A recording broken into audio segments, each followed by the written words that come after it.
ልዩነት ውበት አንድነት ህብራዊነት ይህ ሁሉ ስብስብ ይህ ሁሉ ጭፈራ ይህ ሁሉ ዝማሬ ይህ ሁሉ አንድነት ናት ኢትዮጵያ ከ80 በማያንሱ የየራሳቸው ባህል ታሪክ ቋንቋና ሴት ባላቸው ብሔሮች ብሔረሰቦችና ህዝቦች ያሸበረቀች በአንድነታቸውና በፍቅራቸው የጠነከረች ከልብ በሆነ መከባበርና መፈቃቀድ በልዩነት ውስጥ ያለውን አንድነት ማንጸባረቅ ደግሞ ኢትዮጵያዊነት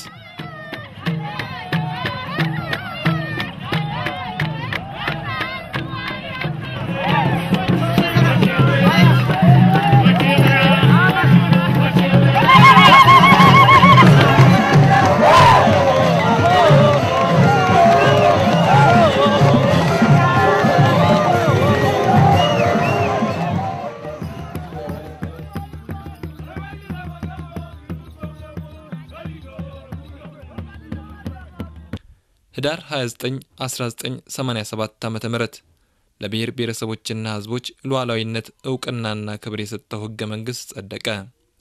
ይህም ብሔር ብሔረሰቦች ልዩነታቸውን የውበታቸውና የጥንካሬያቸው ምንጭ አድርገው በልማት ጎዳና እንዲራመዱ አይነተኛ ሚናን የተጫወተው።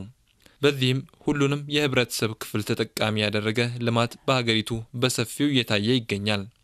በልማቱ ብሔር ብሔረሰቦችም እኩል ተሳታፊና እኩል ተጠቃሚ እንደሆኑ ለዚህ መሰረት የጣለው የኢፌድሪ ህገ መንግስት የጸደቀበት ቀን የኢትዮጵያ ብሔር ብሔረሰቦችና ህዝቦች ቀን ተብሎ እንዲከበር ሆነ።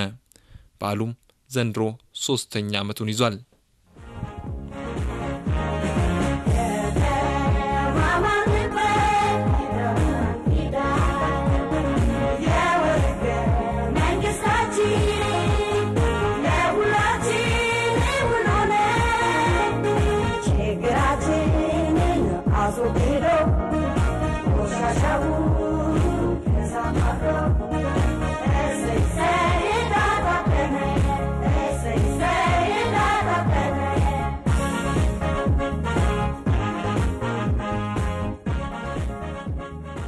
የኢትዮጵያ ፌዴራላዊ ዲሞክራሲያዊ ሪፐብሊክ የፌዴሬሽን ምክር ቤት በህገ መንግስቱ አንቀጽ 62 እና በአዋጅ ቁጥር 255/93 የተቋቋመ ህገ መንግስታዊ ተቋም ነው።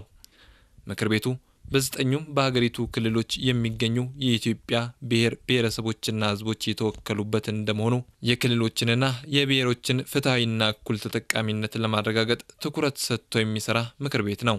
በዚህም በተለይ በህዝብ ቁጥር አናሳ ለሆኑ ብሔሮች እና ብሔረሰቦች ትኩረት ሰጥቶ ከፍተኛ ክትትል ያደርጋል። ባሉበት ቦታም ተገኝቶ የልማት ተጠቃሚነታቸውን ይገመግማል።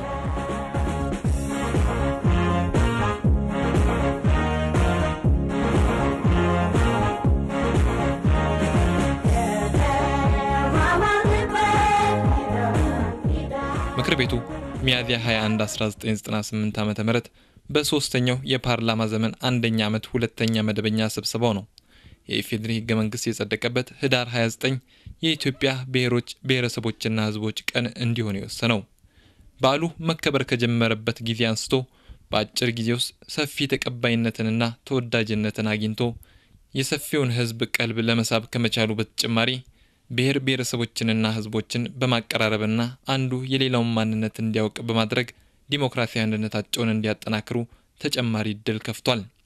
ለሶስተኛ ጊዜ የተከበረው የዘንድሮ የብሔር ብሔረሰቦችና ህዝቦች ቀን የኢትዮጵያ ብሔሮች ብሔረሰቦችና ህዝቦች ዲሞክራሲያዊ አንድነታችንን በማጠናከር ልማታችንን እናፋጥን የሚል መሪ ቃል ነበረው። በብሔራዊ ደረጃ የተከበረውም በኦሮሚያ ብሔራዊ ክልላዊ መንግስት አስተናጋጅነት በአዲስ አበባ ከተማ በተለይም በመስቀል አደባባይ ነው።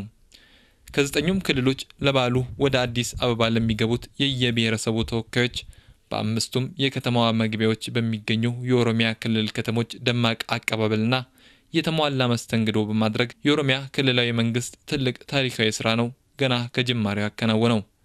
የአፍሪካ የኢትዮጵያ ብሎም የኦሮሚያ መዲና የሆነችው አዲስ አበባም በሀገሪቱና በየክልሉ ሰንደቅ ዓላማዎች አሸብርቃ መገለጫዋ የሆኑትን የኢትዮጵያ ብሔሮች ብሔረሰቦችና ህዝቦች ተቀበለች።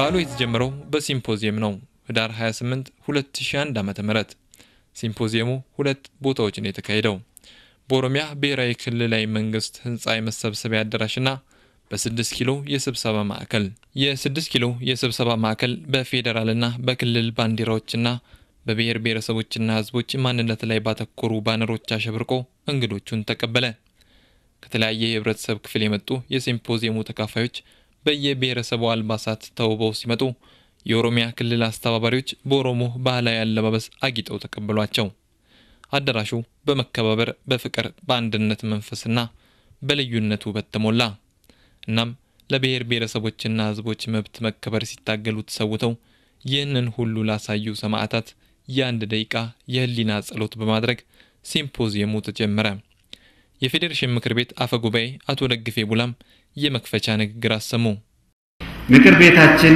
በህዝቦች መካከል በእኩልነትና በመፈቃቀል ላይ የተመሰረተ አንድነት ስር እንዲሰድና እንዲዳብር የሚያስችሉ ህገ መንግስታዊ ተግባራትን በመከናወን ላይ ይገኛል የሀገራችን ብሔሮች ብሔረሰቦችና ህዝቦች ጥያቄ በህገ መንግስቱ ምላሽ አግኝቷል ይህ በትክክል በተግባር መዋሉንና መተርጎሙን በመገምገም አቅጣጫ ማስቀመጥ ወሳኝ በመሆኑ ምክር ቤታችን በትኩረት እየሰራ ይገኛል የፌደራላዊና ዲሞክራሲያዊ የህገ መንግስታችን ትሩፋት የሆነው ይህ በአገራችን የተፈጠረው ምቹ ፖለቲካዊ ሁኔታ የኢትዮጵያ ብሔሮች ብሔረሰቦችና ህዝቦች አገራዊ ልዕልናቸውን አረጋግጠው የሰላም የልማትና የዲሞክራሲ ዓላማን አንግበው በድህነት ላይ ለጀመሩት ውጤታማ ተግባር የማይናወጥ ጠንካራ መሰረት ለመሆን በቅቷል የህጎች ሁሉ የበላይ የሆነው ህገ መንግስታችን ማክበርና ማስከበር የአንድ ተቋም ብቻ ተግባርና ኃላፊነት ባለመሆኑ ሁሉም የህብረተሰብ ክፍል በዚህ ረገድ የሚጠበቅበት ማድረግ ያስፈልጋል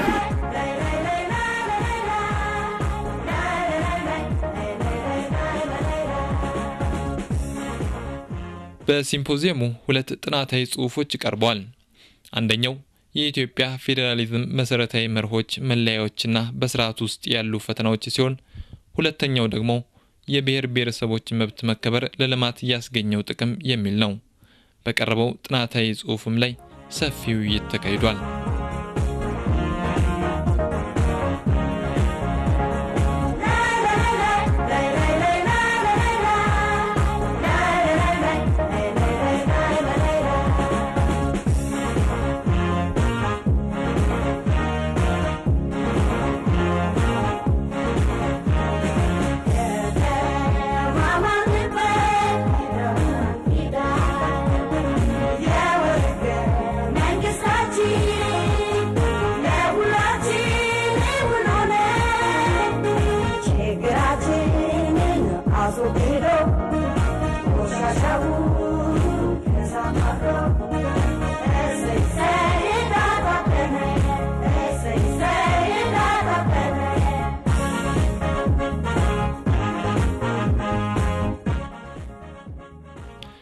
የዘንድሮ የብሔር ብሔረሰቦችና ህዝቦች ቀን ከኢዳል አድሃ አረፋ ጋር በመቅጠሙ ወደ ህዳር 30 እንዲዛወር ተደርጓል ታዲያ በዋዜማው ህዳር 29 ማለት ነው አዲስ አበባ ጉድ የሚያሰኝ ትርኢት ነው ያስተናገደችው ከየክልሉ የብሔር ብሔረሰቦችን ባህል ለማሳየት የመጡ የባህሉ ተሳታፊ ልኡካን በየጎዳናው የየራሳቸውን ማራኪ ውዝዋዜዎችና ጭፈራዎች እያሳዩ ወደ መስቀል አደባባይ ይተማሉ የአዲስ አበባ ነዋሪም በመስቀል አደባባይ ተሰብስበው አንድም እንግዶቹን በመቀበል አንድም የሀገሩን ቱባ ባህል በመመልከት ነው ያመሸው የፖሊስ ማርሽ ባንድም የዋዜማው ሌላው ድምቀት ሆኗል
ሲል መስቀል አደባባይ እንግዶቹን ለሚሊኒየም አዳራሽ አስረክቧል።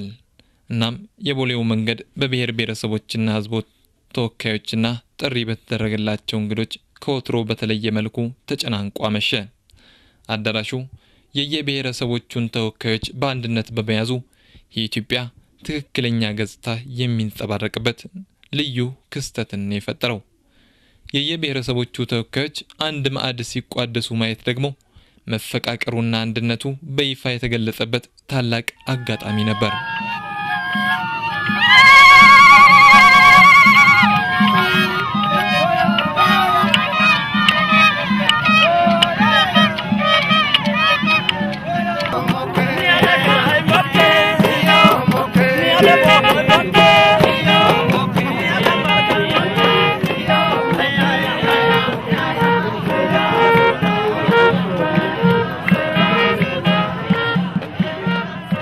ማክሰኞ ህዳር 30 2001 ዓመተ ምህረት የአዲስ አበባው መስቀል አደባባይ በህብረ ቀለማት አሸብርቋል።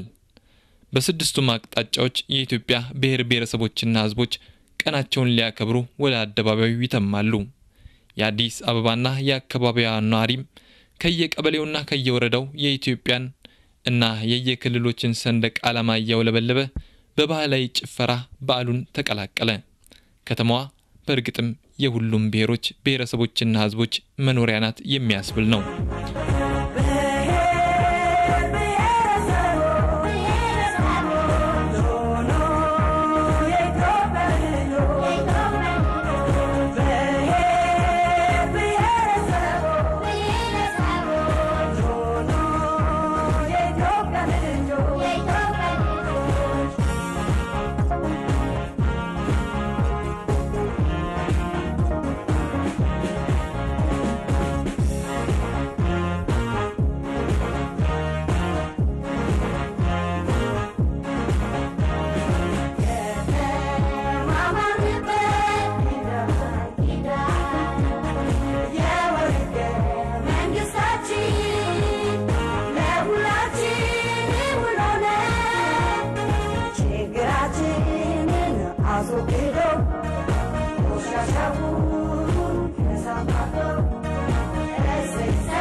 ህፃናትና ታዳጊ ወጣቶች በእለቱ በብሔረሰብ ዜማዎች እየታገዙ ባህላዊ ጭፈራዎችን እያሳዩ በዘመናዊ ሙዚቃ ታጅበው ያሳዩት ትርኢት ድንቅ ነበር።